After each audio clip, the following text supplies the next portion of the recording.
Hello दोस्तों, welcome to my YouTube channel concept Masti पर आप सभी दोस्तों का स्वागत है। तो आइए आज हम शुरू करते हैं गद्य खंड का इतिहास का और पद्य खंड के इतिहास का कुछ महत्वपूर्ण अंश आप सभी लोगों के लिए। तो आइए शुरू करते हैं। पहला क्वेश्चन देखते हैं क्या कह रहा है। पहला क्वेश्चन बोल रहा है कि गद्य व पद्य में क्या अंतर है। गद्य व पद्य में क्या अंतर है। तो व्हाट इज डिफरेंस बिटवीन गद्य एंड पद्य।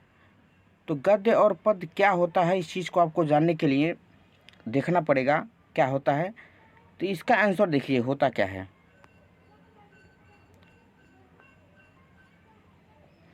गद्य और पद्य की विषय वस्तु, भाषा शैली आदि में पर्याप्त अंतर है। कहने का मतलब ये बोल रहा है कि गद्य और पद्य दोनों की विषय वस्तु में और भाषा शैली में क्या है, पर्याप्त अंतर है। यानी कि दोनों में बहुत ही अंतर है, डिफरेंस है गद्य और पद्य में। यानी कि दोनों एक दूसरे के पहलू हैं। आगे देखिएगा क्या बोल रहा है कि गद्य साहित्य की विषय वस्तु प्रायः हमारी बोध वृत्ति पर आधारित होती है और काव्य की हमारी संवेदनशीलता पर। ध्यान दीजिएगा, बोला कि गद्य साहित्य की विषय वस्तु प्राय हमारी बोध वृत्ति पर आधारित होती है। अर्थात जैसा हमारा ज्ञान रहता है उसके हिसाब से गद्य साहित्य चलती है और काव्य की जो हमारी संवेदनशीलता पे चलती है। तो इस बात को ध्यान देने की जरूरत हो। अगर कोई आपसे पूछे कि गद्य व पद्य में क्या अंतर है तो पहले आप फर्स्ट यही केस में अंतर देंगे कि गद्य और पद्य की विषय वस्तु, भाषा शैली आदि में पर्याप्त अंतर है। गद्य साहित्य की विषय वस्तु प्रायः हमारी बोधवृत्ति पर आधारित होती है, अर्थात उसके हिसाब से चलती है, और काव्य की जो हमारी संवेदनशीलता पे चलती है। और जो काव्य है, काव्य मतलब है अर्थात पद्य, वो हमारी क्या चलती है, हमारी संवेदनशीलता पे आधारित होती है, चलती है। आगे और देखते हैं क्या बोल रहा है कि विषय अधिकांशतः वही होते हैं जिनके बारे में हम अधिक सोचते हैं। विषय अधिकांशतः वही होते हैं जिनके बारे में हम अधिक सोचते हैं। गद्य मस्तिष्क के तर्क प्रधान चिंतन की उपज है। ध्यान दीजिएगा, गद्य मस्तिष्क के तर्क प्रधान चिंतन की उपज है। अर्थात गद्य मतलब अर्थात एक तरीके से आप बोल सकते हैं जो कहानी टाइप का होता है वो तर्क प्रधान। तर्क मतलब किसी से बातचीत करते हैं तो तर्क होनी चाहिए उसमें, ठीक।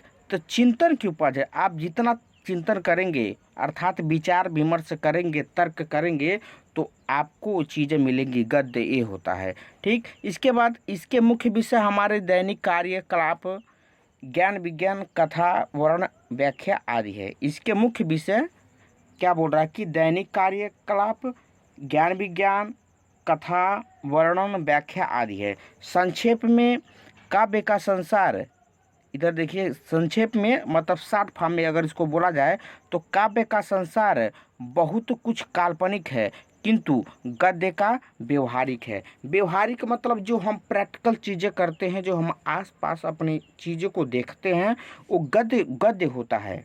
अर्थात एक तरीके से कहानी पे आधारित वो जो चीज़ें होती हैं, आप समझ सकते हैं। गद्य मतलब एक तरीके से कहानी ही होता है।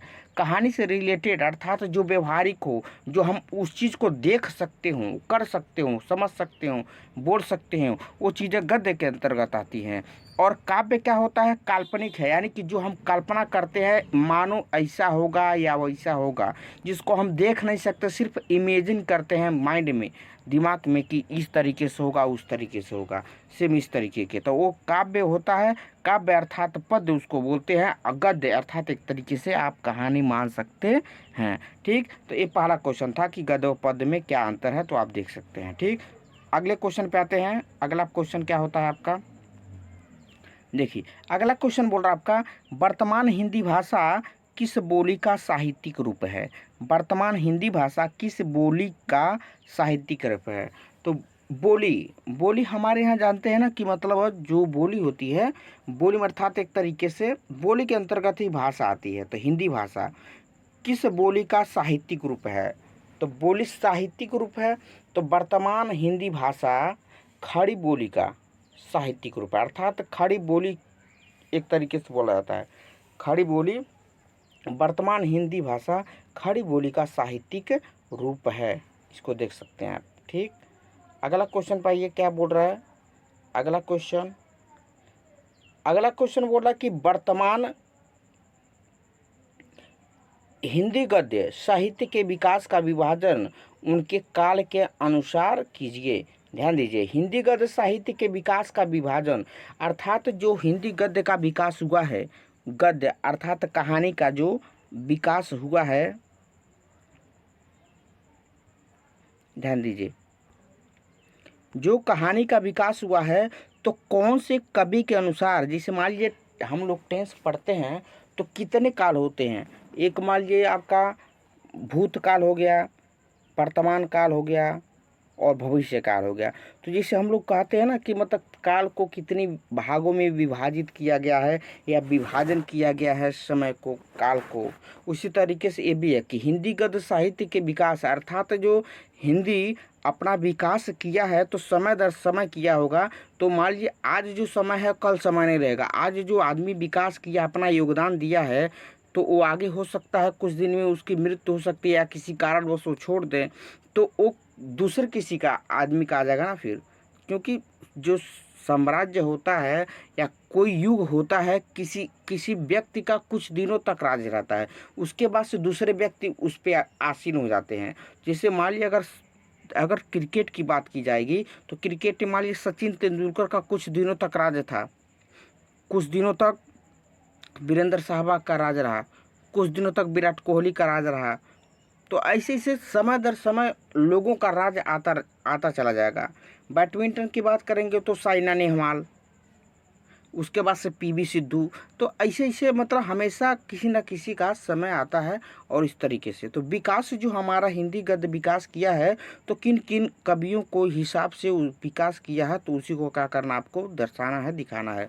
तो आइए इसको हम देख लेते हैं क्या कह रहा है। उत्तर देखिए, अध्ययन की दृष्टि से हिंदी गद्य साहित्य के विकास को इस प्रकार विभाजित किया जा सकता है। तो जो आपका पहला विकास अंतर्गत आता है, जो पहला आता है वो आता है पूर्व भारतेंदु युग अथवा प्राचीन युग। अर्थात देखिए पूर्व भारतेंदु युग यानी भारतेंदु युग से पहले जो काल रहा होगा, समय रहा होगा भारतेंदु युग से पहले, उसको पूर्व भारतेंदु युग कहते हैं। अथवा इसी को क्या कहते हैं, प्राचीन माने पुराना, आप समझ सकते हैं। तो पूर्व भारतेंदु युग कहिए अथवा प्राचीन युग कहिए, तो ये हिंदी गद्य साहित्य का इतिहास है। ध्यान दीजिएगा, हिंदी गद्य साहित्य का इतिहास अलग होता है और पद्य साहित्य का इतिहास अलग होता है, इस बात को ध्यान दीजिएगा आप। तो एक गद्य साहित्य का इतिहास बोल रहा है, तो गद्य साहित्य का जब आप इतिहास पढ़ेंगे तो पूर्व भारतेंदु युग अथवा प्राचीन युग, ये कब से कब शुरू था, 13वीं शताब्दी से। देखिए ये वाला 13वीं शताब्दी से सन 1868 ईस्वी तक, ये वाला 13वीं शताब्दी से सन 1868 ईस्वी तक जो युग रहा, जो समय रहा, काल रहा, उतने समय को 13वीं शताब्दी से सन 1868 ईस्वी तक, इसको हम बोलते हैं प्राचीन युग। इतने दिनों का जो समय रहा होगा उसको क्या बोलते हैं, प्राचीन युग बोलते हैं। अथवा इसी को दूसरे शब्दों में बोल सकते हैं पूर्व भारतेंदु युग। उसके बाद से ब पे आते हैं आप, वो क्या बोल रहा कि भारतेंदु युग। अब पूर्व भारतेंदु युग, तो पूर्व यानी कि भारतेंदु युग से पहले मान लीजिए जब समय समाप्त हो गया, उसके बाद से जो आपका समय आया वो भारतेंदु युग का आया। तो भारतेंदु युग का जो समय रहा उसको आप देख सकते हैं कहाँ से कहाँ रहा। ये सन 1868 ईस्वी से सन 1900 ईस्वी तक। देखिए 1868 ईस्वी तक आकर के पूर्व भारतेंदु युग समाप्त हुआ, अर्थात प्राचीन युग समाप्त हुआ। तो जैसे समाप्त हुआ तो अगला युग आएगा ही, तो 1868 से ही स्टार्ट हो जाएगा आपका। तो देखिए वही स्टार्ट हुआ है, 1868 से स्टार्ट हुआ है और कहाँ तक गया आपका, 1900 ईस्वी तक आपका गया है। तो 1868 ईस्वी में भारतेंदु युग का स्टार्ट होता है, अर्थात प्रारंभ होता है, और कहाँ तक चलता है भारतेंदु युग आपका, 1900 तक जाकर के समाप्त होता है भारतेंदु युग। अगला देखिए, उसके बाद से भारतेंदु युग के बाद से कौन सा युग आपका है, उसके बाद से आपका है द्विवेदी युग। अर्थात भारतेंदु युग के बाद से जो युग आया जिस कवि का युग आया अर्थात उस युग को द्विवेदी युग के नाम से जाना जाता है हिंदी गद्य के साहित्य में। तो द्विवेदी युग का जो शुभारंभ माना जाता है सन 1900 से, और कहाँ तक चला, 1922 ईस्वी तक चला। तो देख सकते हैं सन 1900 से स्टार्ट हुआ और 1922 ईस्वी तक द्विवेदी युग क्या हुआ, चला आपका। तो द्विवेदी युग का जो शुभारंभ सन 1900 से सन 1922 ईस्वी तक चला, इसको याद कर सकते हैं आप। ठीक, अगला इसी तरीके से देखते हैं। अगला वाला युग का क्या है आपका, द्विवेदी युग के बाद आपका आता है शुक्ल युग। शुक्ल युग को ही बोलते हैं छायावादी युग। तो बच्चे बहुत सारे कन्फ्यूजन रहते हैं हाई स्कूल में कि छायावादी युग क्या होता है और शुक्ल युग क्या होता है। लेकिन ये भी ध्यान दीजिएगा कि गद्य साहित्य का इतिहास है, तो शुक्ल युग को ही दूसरे शब्दों में छायावादी युग। तो कभी कभी क्वेश्चन इस तरीके से पूछ जाता है और बच्चे गच्चा खा जाते हैं कि इसको शुक्ल युग मैंने पढ़ा था, इसमें छायावादी युग दिया है। अथवा कुछ बच्चे किसी बुक में पढ़ लेते हैं छायावादी युग, तो शुक्ल युग पूछ लेता, तब भी मतलब उनमें कुछ कन्फ्यूजन हो जाता है, इसकी वजह से उनका क्वेश्चन गलत हो जाता है। तो आप कन्फ्यूजन में बिल्कुल ना रहें, इस चीज़ को अच्छे तरीके से समझ लो कि शुक्ल युग को ही छायावादी युग कहा जाता है। और शुक्ल युग का प्रारंभ जब 1922 में ये द्विवेदी युग समाप्त हुआ था 1922 ईस्वी में, उसके बाद से आपका स्टार्ट हो गया था सन 1900 ईस्वी से सन 1938 ईस्वी तक। जैसे देखिए द्विवेदी युग 1922 ईस्वी तक चला था, लेकिन क्या आ गया कि 1922 से कुछ यानी 3 साल पहले 1919 में ही शुक्ल युग का शुभारंभ हो चुका था। कहने का मतलब यह है कि मान लीजिए अगर सचिन तेंदुलकर अगर मान लीजिए खेल रहे थे तो रिटायरमेंट मान लीजिए यहाँ तक तो उनका जलवा रहा, लेकिन हो सकता है उनके रिटायरमेंट के 2-3 साल पहले ही किसी खिलाड़ी ने बेहतरीन प्रदर्शन किया हो तो उसका भी नाम उसके सचिन तेंदुलकर के साथ साथ उसका भी चल रहा हो। सेम उसी तरीके से प्रोसेस इसका भी है, तो उसी तरीके से इसको आप याद रख सकते हैं। तो द्विवेदी युग सन 1900 से 1922 तक चला, लेकिन 3 साल पहले ही ये शुक्ल युग और छायावादी युग ये अस्तित्व में आ चुका था। तो वो माना जाता है सन 1900 ईस्वी से सन 1938 ईस्वी तक ये क्या हुआ आपका चला, शुक्ल युग अर्थात छायावादी युग। ठीक, अगला अगला देख सकते हैं कौन सा युग रहा। उसके बाद से शुक्लोत्तर युग। शुक्ल के बाद उत्तर अर्थात उसका अगला वाला है, तो शुक्लोत्तर युग इसी को बोलते हैं छायावादोत्तर युग। क्या बोलते हैं, छायावादोत्तर युग इसको बोलते हैं। छायावादी युग के बाद अर्थात उसी को शुक्ल युग है तो शुक्ल के बाद शुक्लोत्तर कर देंगे, अगर छायावादी रहेगा तो छायावादोत्तर कर देंगे। ठीक, ये आपका चला देखिए 1938 तक जाकर के समाप्त हुआ था छायावादी युग अर्थात शुक्ल युग। तो उसके बाद से स्टार्ट हुआ और उसके बाद से सन 1938 ईस्वी से सन 1947 ईस्वी तक आपका क्या चला है, शुक्लोत्तर युग अर्थात छायावादोत्तर युग आपका चला है। ठीक, उसके बाद से देखिए स्वतंत्र युत्तर युग। स्वतंत्र युत्तर युग क्या था, सन 1947 से अब तक अर्थात जब भारत आज़ाद हुआ था उसके बाद से अब तक जो युग माना जाता है वो स्वतंत्र युत्तर युग के अंतर्गत आता है। तो इस बात को जितने भी दिए गए हैं ये वाले युग आपको अच्छे तरीके से याद होने चाहिए, क्योंकि एग्ज़ाम में ये कंपलसरी पूछता है, तो ये चीज़ आपको याद रहना चाहिए। ठीक, आगे बढ़ते हैं। आगे क्या कह रहा है आपका, आगे आपका कह रहा है कि हिंदी का पहला ग्रंथ कौन सा है। हिंदी का पहला ग्रंथ कौन सा है, ध्यान दीजिएगा। हिंदी, अगर हिंदी पूछ दिया तो गद्य और पद्य दोनों उसमें आ जाएंगे। ठीक, तो हिंदी का पहला ग्रंथ कौन सा है, ग्रंथ पूछ रहा है, तो उत्तर इसका देख लीजिए, देवसेन द्वारा रचित अर्थात देवसेन ने जो रचा था अर्थात उनके द्वारा रचित श्रवकाचार हिंदी का पहला ग्रंथ है। अर्थात देवसेन ने श्रवकाचार नाम का जो ग्रंथ लिखा था वही हिंदी का पहला ग्रंथ माना जाता है। तो देवसेन द्वारा रचित श्रवकाचार हिंदी का पहला ग्रंथ है। तो इसको याद कर लेंगे, हिंदी का पहला ग्रंथ कौन सा है, तो आप उसका उत्तर देंगे कि देवसेन द्वारा रचित अर्थात श्रवकाचार नाम का जो ग्रंथ है वो पहला ग्रंथ है जिसको देवसेन द्वारा रचा गया था अर्थात उसके रचनाकार देवसेन जी हैं। इसको इस तरीके से अपनी भाषा में अपने शब्दों में लिख सकते हैं। कोई ज़रूर नहीं है कि यहाँ पे जो लिखा गया है उसको ही आप रटें, ऐसा नहीं है। अपने अपने माध्यम से अगर आपको याद है तो अपने माध्यम से इसको लिख सकते हैं किसी भी तरीके से। ठीक, अगले क्वेश्चन पर विचार करते हैं। अगला क्वेश्चन आपका क्या कह रहा है, अगला है आचार्य रामचंद्र शुक्ल ने खड़ी बोली गद्य का प्रारंभ कौन सी कृति से माना है? आचार्य रामचंद्र शुक्ल ने खड़ी बोली गद्य का प्रारंभ कौन सी कृति से माना है? तो इसका उत्तर देख सकते हैं आप। क्या आचार्य रामचंद्र शुक्ल ने खड़ी बोली गद्य का प्रारंभ अकबर के दरबारी कवि गंग द्वारा लिखित चंद छंद वर्णन की महिमा से माना है। चंद छंद वर्णन की महिमा से माना गया है कि खड़ी बोली गद्य का आरंभ जो दरबारी कवि थे अकबर के गंग, उनके द्वारा रचित जो लिखा गया था चंद छंद वर्णन की महिमा से माना गया। ठीक, अगला क्वेश्चन पे आ जाते हैं इसी तरीके से। चंद छंद वर्णन की महिमा कौन से कवि? कवि गंग। ध्यान दीजिएगा इस बात को। ठीक, उसके बाद से छठवां, हिंदी गद्य के विकास में समाचार पत्रों की क्या भूमिका है, स्पष्ट कीजिए।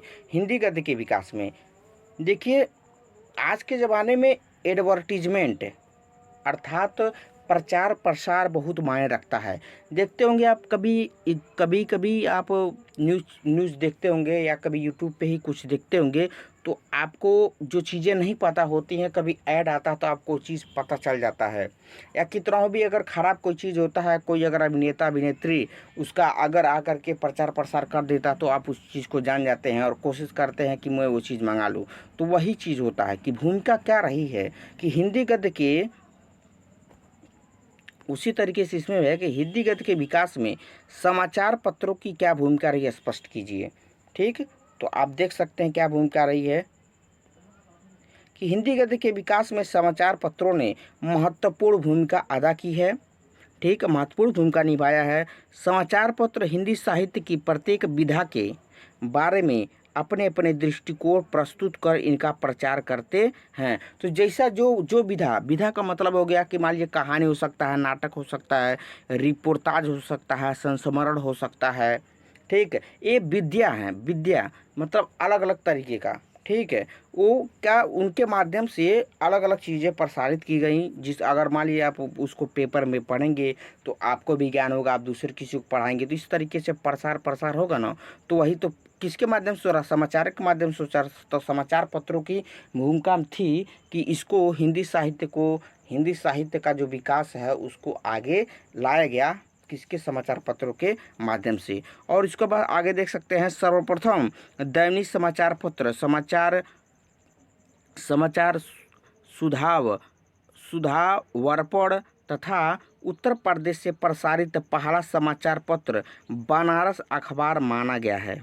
ठीक है, देखिए, सर्वप्रथम दैनिक समाचार पत्र समाचार सुधा वर्षण तथा उत्तर प्रदेश से प्रसारित पहला समाचार पत्र बनारस अखबार माना गया है। हिंदी का सर्वप्रथम साप्ताहिक समाचार पत्र उदंत मार्तंड कोलकाता से प्रकाशित हुआ था।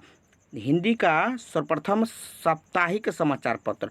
साप्ताहिक समाचार पत्र का मतलब होता है कि सप्ताह में सिर्फ एक बार ये आपका पत्रिका छपता है।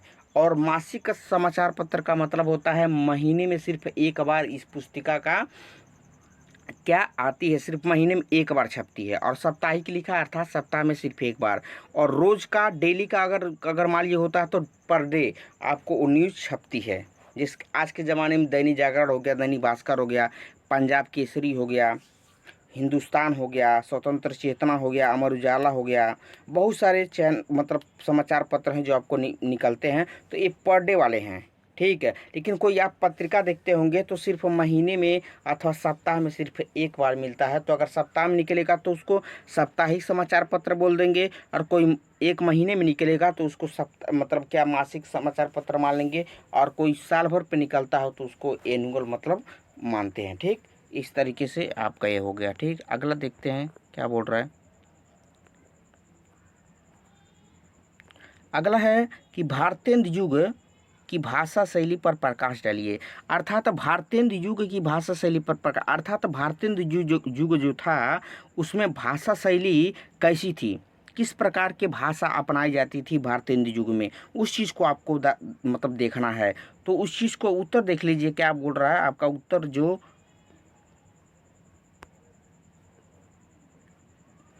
भारतेंदु युग में लेखकों ने पूर्ववर्ती लेखकों की एकांगिता और भाषा संबंधी दोषों से बचते हुए हिंदी गद्य का स्वच्छ, संतुलित और विशिष्ट रूप सामने रखा। इन्होंने संस्कृत के सरल शब्दों को लेने के साथ साथ सर्व साधारण में प्रचलित विदेशी शब्दों को भी ग्रहण किया। तद्भव और देशज शब्द तो इनका भाषा में थे ही, इनके अतिरिक्त कहावतों और मुहावरों के प्रयोग से भी इन्होंने भाषा को सजीवता प्रदान की। इस बात को ध्यान दीजिए।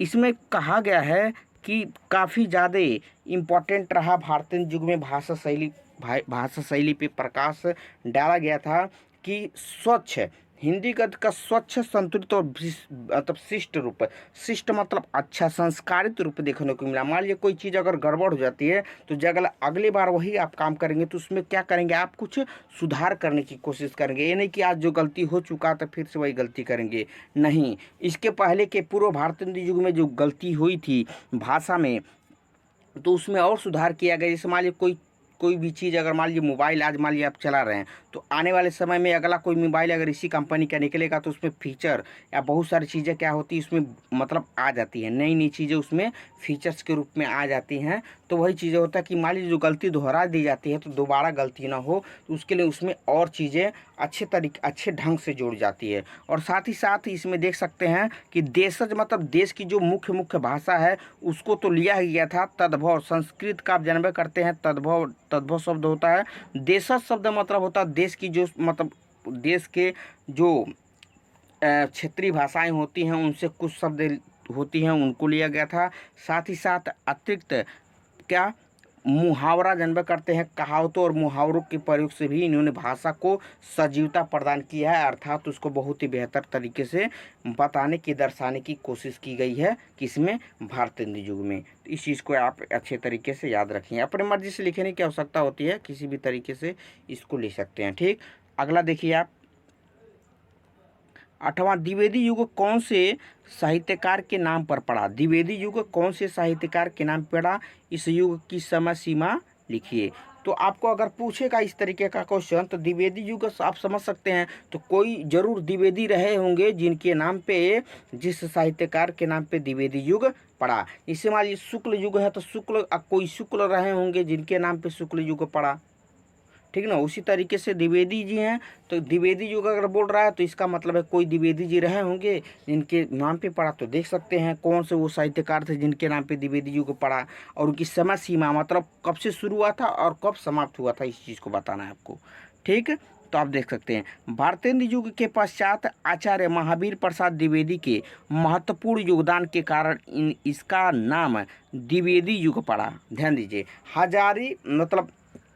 एक हजारी प्रसाद द्विवेदी जी भी हैं और यहाँ पे हैं महावीर प्रसाद द्विवेदी। तो आपको ध्यान देना होगा कि द्विवेदी युग का जो अगर शुरुआत माना जाएगा, जनक माना जाएगा द्विवेदी युग का, तो वो अगर श्रेय जाता है तो भारतीय युग के पश्चात जो आचार्य महावीर प्रसाद द्विवेदी जी थे कि महत्वपूर्ण योगदान के कारण, अर्थात इनका मतलब हिंदी साहित्य में काफ़ी ज़्यादा योगदान रहा, इसलिए इस युग को महावीर प्रसाद द्विवेदी के नाम पे, इनके स्मृति के नाम पे, इनके योगदान के नाम पे क्या कर दिया गया, इसका नाम द्विवेदी युग कर दिया गया। ठीक, और उसके बाद देख सकते हैं इस युग की समय अवधि सन 1900 से सन 1922 ईस्वी तक है। आप देख सकते हैं द्विवेदी युग, इसके पहले आपको पढ़ाया कि द्विवेदी युग जो था वो आपका सन 1900 से कहाँ तक, सन 1900 से 1922 ईस्वी तक रहा। तो सन 1900 में स्टार्ट होता है द्विवेदी युग और सन 1922 में आपका क्या होता है, द्विवेदी युग समाप्त होता है। तो द्विवेदी युग इसलिए मतलब पढ़ा कि आचार्य महावीर प्रसाद द्विवेदी जी ने बहुत अच्छा योगदान दिया था, जिनके कारण मतलब द्विवेदी युग कर दिया गया और इसका जो समय अवधि है वो सन 1900 से 1922 तक माना गया। ठीक, बस इतना ही तो करना है आपको। अगला क्वेश्चन देख सकते हैं आप इसी तरीके से, क्या बोल रहा है, शुक्ल युग के किन्हीं 5 गद्यकारों के नाम लिखिए। अर्थात गद्यकारों के नाम, अर्थात जिन्होंने कहानी टाइप का लिखा अगर कुछ है तो उनके नाम लिखना है आपको। और किस युग में लिखना है भी ध्यान देना, आपको शुक्ल युग बोल रहा है, तो शुक्ल युग के कवियों के नाम आपको अच्छे तरीके से ज्ञात होने चाहिए, याद होने चाहिए, तभी आप लिख पाएंगे। तो शुक्ल युग के किन्हीं 5 गद्यकारों के नाम याद कर लीजिए। अगर आप ये पांचों याद कर लेंगे तो आपको आने वाले में कोई दिक्कत नहीं होगा, क्वेश्चन अगर पूछेगा तो। ध्यान दीजिए, शुक्ल युग के 5 गद्यकार हैं। पहला है महादेवी वर्मा, उसके बाद से है जयशंकर प्रसाद, उसके बाद से वियोगी हरि, उसके बाद से रामकृष्ण दास, उसके बाद से क्या है रामकृष्ण दास। इतने लोगों का नाम याद रख लीजिए तो आपको इससे और क्वेश्चन निकल सकता है। पूछेगा कि महादेवी वर्मा किस युग की मतलब लेखिका हैं, तो आप बता सकते हैं शुक्ल युग की। उसके बाद से जयशंकर प्रसाद भी कहाँ के हैं, शुक्ल युग के। वियोगी हरि क्या हैं, शुक्ल युग के। रामकृष्ण दास किस युग के हैं, शुक्ल युग के। तो चारों जो यहाँ पे आपको दिए गए हैं, तो आप बता सकते हैं कि सारे जो ये चारों आपके यहाँ पे दिख रहे हैं, ये कहाँ के मतलब हैं। महादेवी वर्मा के साथ साथ ये जितने भी आपको दिख रहे हैं, ये सारे लोग आपके शुक्ल युग के अंतर्गत आते हैं। तो इस तरीके से आपका ये वाला वीडियो थोड़ा बड़ा हुआ है, लेकिन उम्मीद करता हूँ आप अच्छे तरीके से पढ़ेंगे और दोस्तों को शेयर करेंगे। अगर अच्छा लगता है तो लाइक कमेंट शेयर और लाल वाला बटन दबा दीजिए ज़रूर। ठीक, thank you for watching this video.